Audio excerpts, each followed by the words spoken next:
Oi, meu povo, minha gente. Eu não nasci para ser artista. Não nasci para ir para Globo de jeito nenhum. Nasci foi para ser professora mesmo. Não tá dando certo esse negócio. Não, eu tô ficando tímida, que eu sou tímida, viu? Brincando. Vamos fazer uma revisão aí para a prova, né? Tá próximo aí. E vocês vão lembrar as principais palavrinhas-chave que Tia sempre explicou. Né?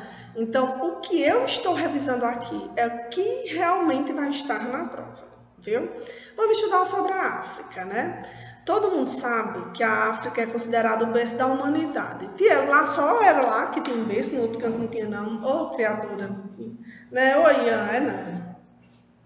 Fala-se berço da humanidade porque o primeiro vestígio deixado pelo homem foi na África, né? Então, por isso que fala que ela é o berço da humanidade.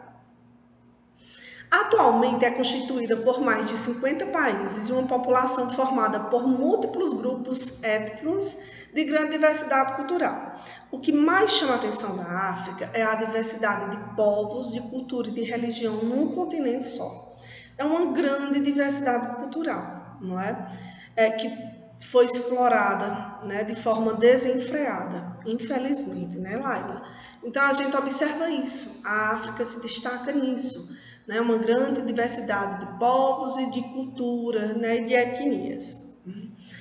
Toda vida que falar na África, na matéria que nós estamos estudando, né, aqui não é piolho não, viu? Viu, Laísa? É o juiz coçando, né, procurando, não sei nem se tem mais. A África é dividida em duas partes, né? A África setentrional norte, a África subsaariana sul, né? Então, para ficar mais fácil de estudar, se dividiu a África em duas partes. Setentrional norte, dominada quase completamente pelo deserto do Saara, e a África subsaariana sul, que tem o deserto do Saara como fronteira natural, né? As histórias e as tradições dos povos que habitavam a região eram baseadas na oralidade e transmitidas pelos griotes. Tia, que diabos são os griotes? Os griotes são os contadores de histórias, né? É aquela pessoa responsável por passar a tradição de geração a geração oralmente. A gente sabe, principalmente naquela época, que poucas pessoas sabiam ler e escrever. Então, uma maneira de contar era oralmente as histórias, não é? Iam passando de geração a geração, igual um fuxico, né? A gente fuxica aqui e vai passando de sala em sala, né? Que vocês nem gostam de fuxico de jeito nenhum, não é? Gosta não, o povo Ave Maria, um povo tão comportado, meu Deus, 3 vezes, coração de Jesus. Então, griotes eram os contadores de história, um cara responsável por passar oralmente a história de geração a geração, não é? A África subsaariana, ela se dividiu em 3 principais reinos. Gana não é Grana, viu? Mali não é Ali e Songhai não é Sunga, viu? Vamos revisar. Gana, Mali e Songhai. E esses reinos irão cair na prova? Claro que sim, baby. Presta atenção, por favor, Wilson. Irão sim cair na prova. Um cheiro aí às 300 Mariana que tem no 7º C. Não é Mariana não, minha gente. É 502 Mariana que tem lá. Viu? Não cabe nem na sala. Então vamos estudar. Né? Gana. Surgimento. No século IV, o reino surgiu com a união de vilas e povos do Sahel, não é? Então surgiu com a união de vilas e povos do Sahel. O governo lá era uma monarquia. Tia, o que é monarquia? Governo do rei, uma pessoa governa. E esse governante, por incrível que pareça, também ele era chamado de Gana, não é?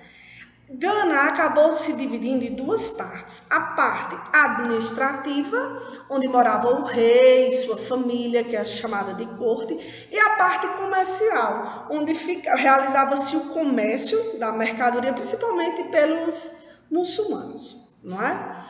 O comércio mais praticado lá era o marfim, os de escravos e o de ouro. Gana fica conhecida como Terra do Ouro. Por quê? Porque lá tem muito ouro, galerinha. Viu? As 3 principais religiões de Gana. islamismo, cristianismo e animismo. Os ismos tudo do mundo. Islamismo, Allah. Cristianismo, Deus. Animismo, então vamos ver o que é animismo, né? Prestar bem atenção. Animismo abrange a crença de que há separação entre o mundo espiritual e o mundo físico ou material, e de que existe algo ao espírito não só em seres humanos, mas também animais, plantas, rochas e etc.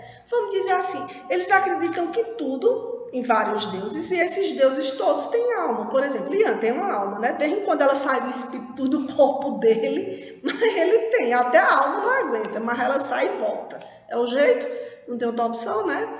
Brincando, Ian, I love you, baby. Você mora no fundinho do meu coração.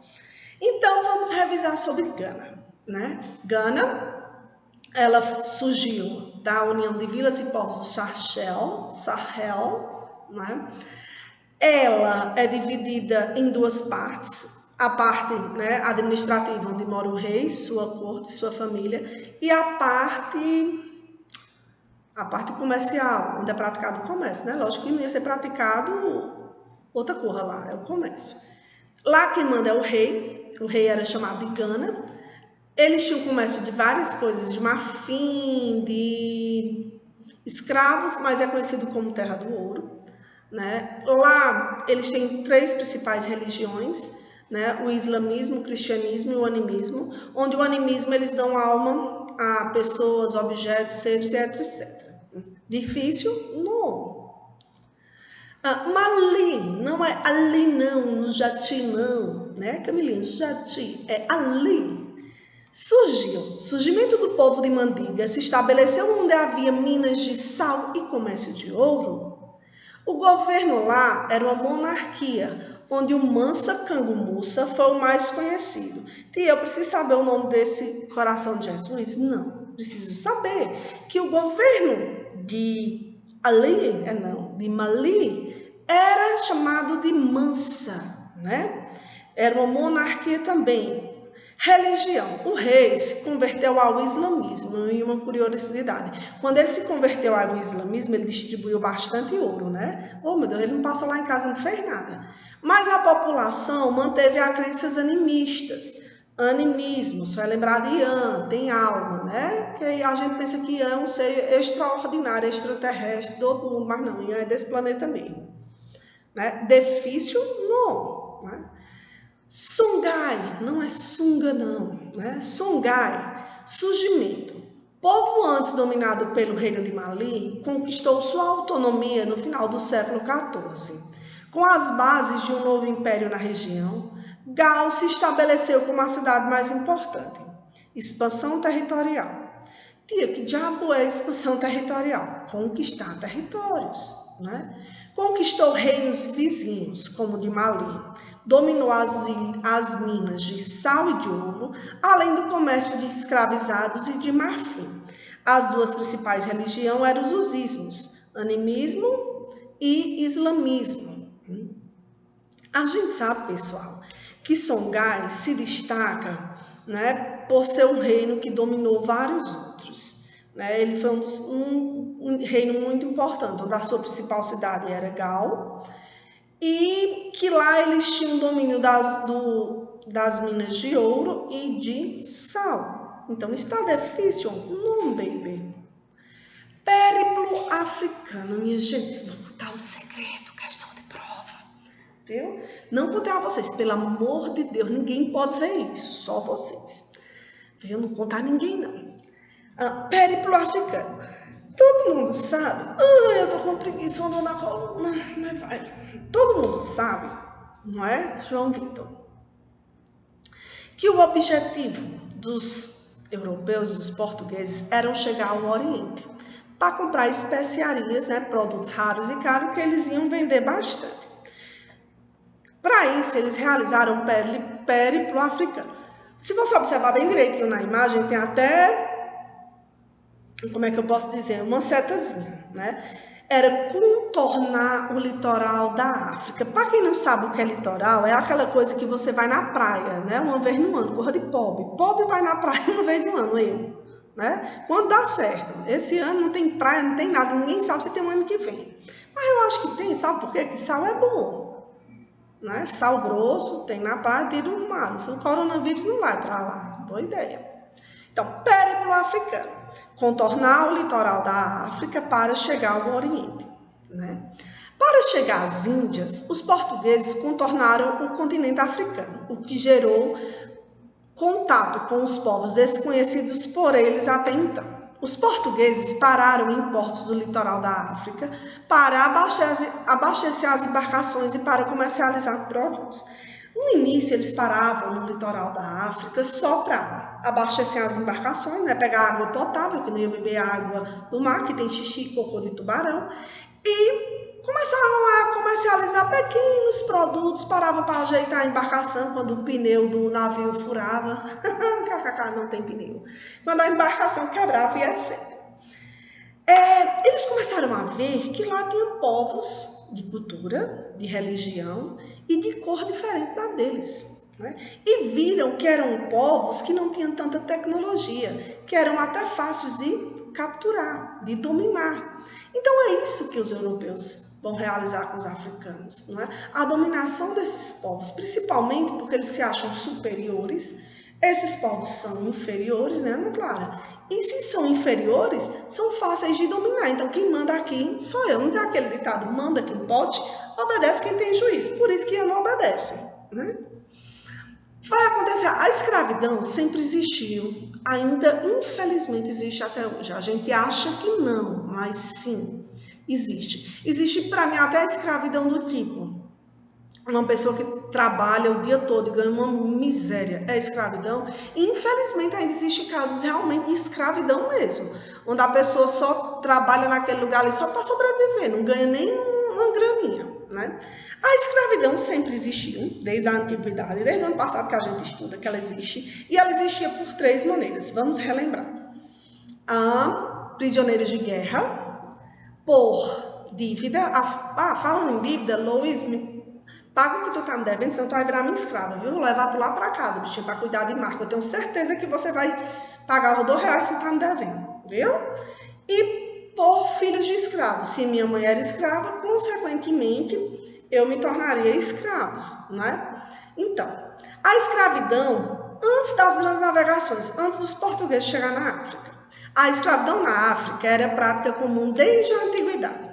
Os árabes eram grandes compradores de escravizados. Às vezes acontecia de um reino ter escravos e os árabes passar lá e comprar, e ele vendia. Mas não era aquela escravidão por cor, como nós vamos ver agora, né?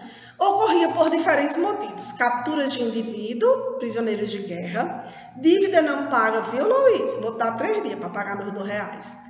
Venda de si mesmo ou dos filhos como forma de sobrevivência. Por exemplo, a tia Regiane tinha uns 15 filhos, não dava para sustentar a todos, né? Os 5 Marcos Henrique eu vendia todos, e acho que eu nem vendia, eu dava e ainda dava dinheiro à pessoa, brincando. Né? Eu vendia meus filhos que eu não tinha como sustentar, então eu acabava vendendo. Então a escravidão era uma coisa comum. Mas quando os portugueses chegam na África, eles vão ver um povo de cultura diferente, de religião diferente e de cor diferente. Então eles se acham superiores, os negros são inferiores e eles têm que ser escravizados. Os escravizados eram comprados para trabalhar em colônias espanholas, portuguesas e inglesas. Eu falo muito, Ana Renata. Assim que o Brasil, 2 sangues a gente tem na vida de toda forma. É o indígena, né? O de índio e o de escravos. Porque, galerinha, os escravos, nós somos o que somos hoje por causa do trabalho escravo. Porque foram a base de tudo que o Brasil hoje foi construída na força escrava, né? Que era bastante. Os portugueses viram que os índios do Brasil, eles não conseguiam trabalhar em trabalhos exaustivos, super cansativos. Quando eles viram que o negro tinha mais resistência, né, eles começaram a tráfico de escravos para o Brasil, principalmente para a América, né? Para a América, porque lá o negro consegue, minha gente, o negro saía, os escravos, para trabalhar na cana-de-açúcar, 4 horas da manhã e voltavam 6 horas da noite, com direito a 2, 3 refeições por dia, não é? Pode observar um negro que tem uma resistência até hoje incrível. Então, até 1880 foram levados cerca de 7 milhões de pessoas escravizadas à América. Olha que foi, gente. Após serem capturados, os escravizados eram transportados em navios para a América em condições desumanas. A gente viu, né, os navios negreiros, onde lá, galera, os escravos viviam em condições desumanas mesmo. Mal tinha alimentação, faziam as suas necessidades ali mesmo. A maioria chegava muito debilitada e ficava em quarentena, que eu já falei para vocês, né? Ficavam trancados para se recuperar, ganhar peso para poder vender. Porque se eu fosse vender um escravo magrinho, fraco, eu ia vender bem barato. Então deixava ele ali para ganhar peso, né, isolado num canto, para poder vender ele mais caro. Então foram condições desumanas. Então a escravidão por cor, infelizmente, surgiu a partir das grandes navegações, né? Então nós vamos realizar uma tarefinha para ver se vocês memorizaram alguma coisa. Dá uma dica. Tia, será que tem uma tarefa dessa na prova? Sei lá, será, hein? Será se eu coloquei? Se eu não coloquei, hein, Levi? Será se eu coloquei? Eu acho que não. Vamos relacionar A, Gana, B, Mali e C, Songhai. Ficou faltando um I aí, né? Para variar. Nada é perfeito. Então, sua capital estava dividida em 2 áreas. Em uma delas morava o rei e na outra os mercadores muçulmanos. Quem era que estava dividido em 2 partes? Será a letra A, Gana.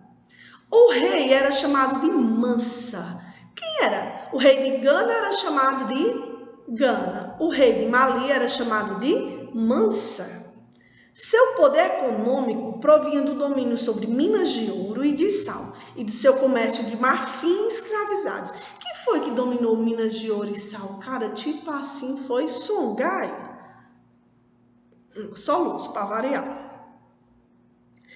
Essa região recebeu um nome também de a Terra de Ouro. Por que a Terra de Ouro? Porque a gente sabe que os europeus, os portugueses, queriam muito encontrar ouro. E uma região que teve bastante ouro foi o rei de Gana. Em uma peregrinação para Meca, seu rei, convertido ao islamismo, distribuiu quantidade de ouro, né? Só não passou lá em casa o bichinho. Quem foi esse rei que distribuiu o ouro quando se converteu ao islamismo? Alá? Foi Mali, não é Ali, Jatir? Gal era a principal cidade desse reino. Qual era? Songhai. Então, olha como é fácil, galerinha. Tá aqui tudo que vai cair na prova. Preciso saber, galera, quem são os griotes, né? São os contadores de história. Preciso saber as principais características de cada reino. Preciso saber sobre o périplo africano, né? E preciso saber sobre como era a escravidão antes dos europeus e após os europeus. Tá difícil? Não. Olha, quando eu voltar, eu quero muito presente, viu? Muitos. E eu acho engraçado porque nessas câmeras a gente fica gorda, né? Eu não tô, minha gente, gorda não, porque eu mal tô comendo bem pouquinho, brincando. Oxe, eu vou chegar bem linda, bem fofinha. A Índia, que é um trechinho do outro capítulo que irá cair na prova. A gente sabe, né? Todo mundo sabe que tudo que os portugueses queriam era uma nova rota para chegar ao Oriente, não é? E quando eles chegam no Oriente, realizando o que vai cair na prova, o périplo africano, que era contornando o litoral da África, né, Maria Júlia? Eles vão realizar o comércio e eles vão explorar 3 principais regiões na África: a Índia, a China e o Japão, mas nessa prova só vai cair a Índia, né? Quem chega na Índia, patrocinado pelo rei português, é Vasco da Gama, né? Ele chega na cidade de Calicut em 1498. Imagina, cara, tipo assim, você chegar numa cidade, né? Você chegar numa região onde lá, até hoje, minha gente, os chineses, os indianos, eles têm uma adoração por ouro. A menina, quando vai casar, o pai dá um dote, né? O que é um dote? É uma quantidade de dinheiro, e esse dinheiro é em ouro, que é para sustentar a família, né? O dono, né? Então, manda a mãe de vocês começar a juntar o dote de vocês aí, né? Porque quando Pedro Henrique for casar com uma menina aí, eu vou querer o dote, viu? Muito dinheiro, bastante. Aí o que que acontece? Imagina você chegando numa região onde eles têm bastante ouro, né? Aí o que que o Vasco da Gama vai? Ele é recebido pelo Samuri. Samuri era o rei de Caliput. Ele chega lá, cara, tipo assim, ó, meu país é rico, eu quero comercializar com vocês, eu trouxe presentes para vocês. Chega lá e oferece, sabe, um monte de bugiganga, um monte de besteira. Tipo, um pote de mel, bacia, pinico, chapéu. O Samurinho olha e diz assim, tu tá me achando com cara de trouxa, é? Como é que tu diz que teu reino é rico, quer comercializar com o meu reino rico e tu traz besteira pra mim? Não, eu quero é ouro. Então, o Vasco da Gama, ele não foi bem recebido na primeira expedição. Por quê? Porque o Samurim não gostou das besteiras que ele trouxe, né? É a mesma coisa de tia Regiane ir lá na casa de... Deixa eu procurar uma pessoa para mim na casa, viu? Eu vou fazer uma visita esses dias. Pronto, vou lá na casa de Ana Clara, né? Que eu sou muito amiga assim da mãe dela, de Estela, né? Então eu vou lá na casa de Ana Clara, chego lá na Clara e disse, olha, tia Regina, tá na minha casa é riquíssima. Se eu chegar lá, você vai ver. E eu vou esperando ser recebida com caviar, champanhe, taça de cristal, né? Quando eu chego na casa de Ana Clara vai e me oferece café naqueles potezinhos de requeijão, né? Que vem de vidro, que todo pobre guarda, e me dá bolacha que tá tão vencida que tá mole, né? Então, como é que a Ana Clara diz para mim que é rica e oferece besteira para mim, né? É só, tô brincando, viu? Mas todo mundo sabe que Estela junta lá um pouco os bichinhos para oferecer, para dar água, o povo e café e tudo. Né? Nem sair a gente tem que falar a verdade. Então é a mesma coisa, eu digo que meu reino é rico e ofereço bugigangas. O Samurim comercializa, mas fica com o pezinho atrás. O Vasco da Gama, quando volta para Portugal, ele diz, olha, cara, tipo assim, os caras lá não estavam afim de comercializar, não.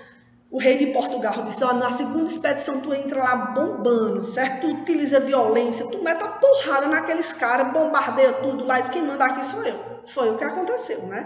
Na segunda expedição eles já agiram com violência. Engraçado. A gente sabe que o objetivo principal dos portugueses era encontrar ouro, né? Era praticando o mercantilismo, o acúmulo de metais preciosos. Só que também, nessas expedições, teve um motivo religioso. Teve o econômico e teve o religioso.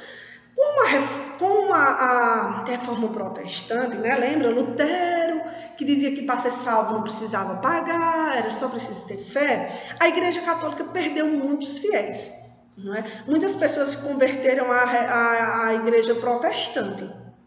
Resumindo para vocês, a Igreja Evangélica. Oh, eu sou chique, eu bebo água. É no bicho do Padre Viana. Lá na casa de Ana Clara, vocês vão para lá, vocês vão beber água naquele bichinho de extrato de tomate e de requeijão, viu? O que é que acontece? Né? Além de estabelecer rotas e comercializar especiarias, as navegações tinham como objetivo expandir a fé cristã. A Igreja Católica também tinha interesse nessas expedições, pois imaginava que assim poderia converter os povos à fé católica. Então, interesse econômico, mercadoria, metais preciosos, né? Interesse religioso, converter os povos ao cristianismo, porque perderam muito fiéis. Quando ele chega na Índia, eles descobrem duas religiões que os indianos tinham, né? Que eram o hinduísmo e o budismo, as duas principais. Tia, o que é o hinduísmo? O hinduísmo é uma das principais religiões dele, onde eles acreditam na existência de vários deuses. E esses deuses têm formas de animais, certo? Eles acreditam na reencarnação e no karma. O karma é tipo assim, na minha vida. É uma coisa que você tem que carregar pro resto da vida, né? Graças a Deus eu vou carregar até o terceiro científico, se Deus quiser. viu?